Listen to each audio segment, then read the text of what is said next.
Hey guys, Thunder E here and welcome to my full gaming review of the Galaxy S20 Ultra. Now I know you guys have been waiting for this video and I've tried to include as many games as I could into this video. So we're talking about the S20 Ultra, Samsung's latest flagship. It retails for $1,400 and this device comes with a myriad of specs. So we know it has a Snapdragon 865 processor, which means better gaming performance for us. It can come with either 12 or 16 gigabytes of RAM, and you've got UFS 3.0 storage, so which means your games are read pretty fast. Now, going back to that RAM, it's got a feature that I really like. It's one of the first features I want to talk about because a lot of people aren't talking about this. This is the ability to dock 5 applications into your RAM storage. So what this simply means is that, hey, you can pick any application you want. In our case here, it's all about games. So we select the games we want and we lock those games in. So even if we clear our memory storage or we drop our phone tonight and wake up the next day, we still jump back into the game directly. There's no loading. It's a really quick process. You might have to connect to the server, but the game is still there in the background. And that is absolutely fantastic. It is great if you are a gamer or gaming focused and you want to quickly jump into your Call of Duty, your PUBG, or whatever game you're playing. This is a great feature that I think works really well. Now, the other thing about the S20 Ultra is that it has a 6.9-inch display. It is a 120 hertz display, and that is at 1080p. Now, what does 120 hertz mean for gaming, and what's the key feature there? It means that, look, when you're browsing around just around the phone or on Twitter or something like that, you can see the fluid motion. So which means animations are much smoother and much more streamlined on screen. So you're playing your games, they look and feel really smooth. But what I like the most is the 240 hertz touch sampling. That for me is a really key feature because when you're actually using the controls of, say, Call of Duty Mobile is what I play the most, that feels really solid. It feels like you're actually using controls. Your fingers glide really well on the screen and it doesn't feel sticky.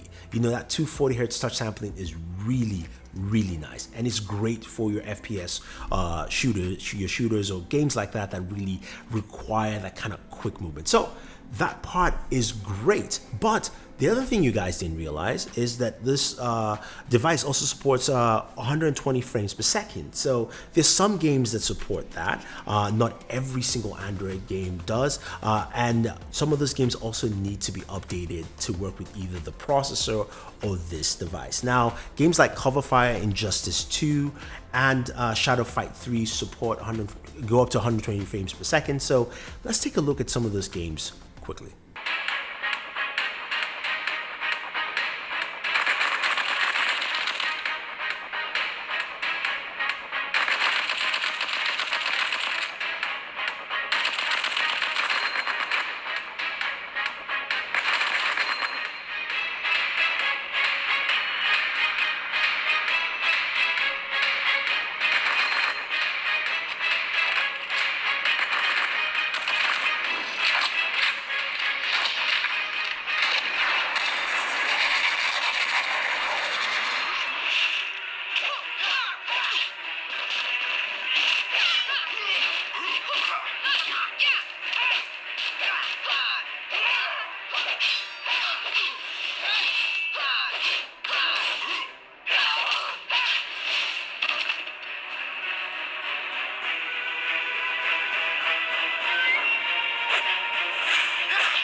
So performance is really good.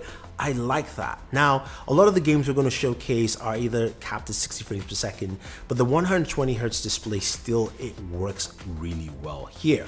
You're going to see how smooth the motion is. I want you to pay attention to just, when I turn around, I move, different things that happen on screen. So just see how well this actually moves on this display. So let's take a look at a few more games running on the Galaxy S20 Ultra.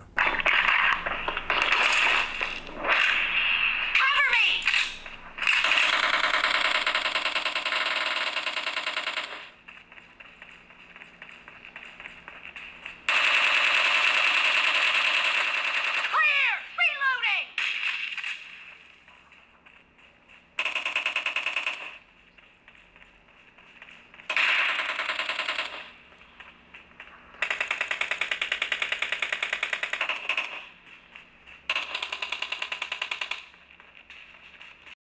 skydiving? I agree. Really bad. Yeah, catch you later, amigo.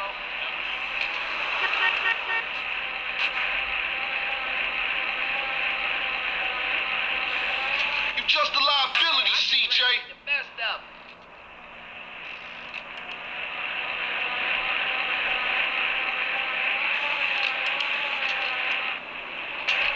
Why you bother coming back?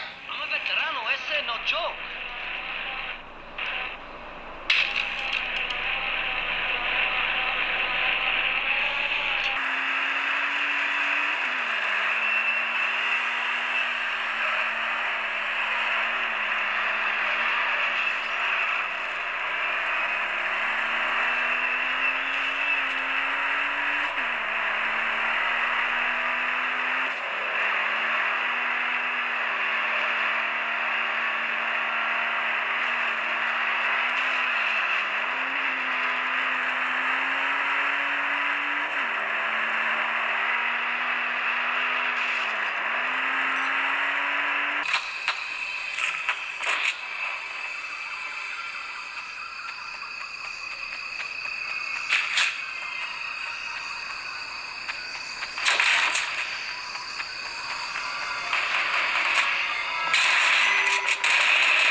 Cover me.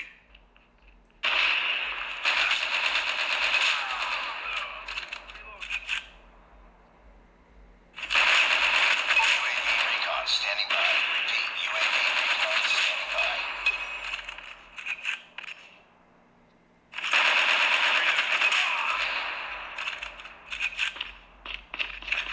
UAV online. Missile awaiting orders. So the next thing you're going to ask is, what about heat while gaming? Well, Samsung has, of course, its special liquid cooling chamber, and temperatures are really solid on this. 94 degrees was the highest I ever got, and that was with PUBG. Rest of the games, everything came out to about 90 degrees or so. So I liked, of course, temperatures with this device. Now, something cool I found out is that streaming services like Stadia and Project X Cloud also run at 120 frames per second. Not the games, the apps do, just to clarify things. It's just, remember, the games are being streamed onto your phone, whether it's being X Cloud or Stadia. So the apps do support 120 frames per second, but again, it's not the game. Just something I wanted to show you guys because it was quite interesting to see that here. Now, a few of you asked about controllers. Now, a lot of controllers actually work well with the S20 Ultra. Your Xbox controller works pretty easily, straightforward Bluetooth. You also have the Jungle Cat controller, which I like, although there is no case for it, but that works, and that worked when I was using it for xCloud. Then you have, of course, the Stadia controller, and that works via USB USB connectivity, and finally the GLAP or the G-Play controller, which was for the S10. That works well. That actually fits, even though it's a 6.9-inch device, and the camera hump also still rests in there, so that will work. All the buttons and controls work well. So if you're looking for a controller, those are some of the options I think work well with this device. You know, with the Galaxy S20 Ultra, there's a lot you will get from this as a gamer. You've got really fast charging, which you can check out our charging test on there. You've also got some really nice speakers, and you can enhance those speakers with Sound Assistant, which is what I like, because you can set the different volume levels for your games in there. So I like that that is available, and something from the Good Luck app. Thank you guys for recommending that. That's something that I like to use and also balance out my EQs. There's a lot I like in this device. There's some things I don't like as well, gaming wise. I want them to fix the game center, give me more functionality in there. I also want them to make the display settings easier, so you don't have to go to 2 locations to change from 1080p to 2K, and also go out and go to different sections to change from 60 Hz to 120. Make it seamless, and also give me the option to just stay at 120 2K resolution. Now, some of you ask, what about battery life with this? Well, I would say it was good. I got a good battery life gaming and having 120 Hz. I would say you will have no problem at least running your device. If you game medium amount of gaming, you probably get about 12 hours of battery life. Again, it's 120 Hz, so that's just putting it out there. I like what the Galaxy S20 Ultra brings for gaming. I like the performance. I like the things I'm seeing. Audio, sound, you name it. The display, butter. Let me know what you think, guys. If you like this kind of video format for a full gaming review, I will do more reviews like this. Otherwise, don't forget to like, share, subscribe, hit that like button, and always enjoy your entertainment.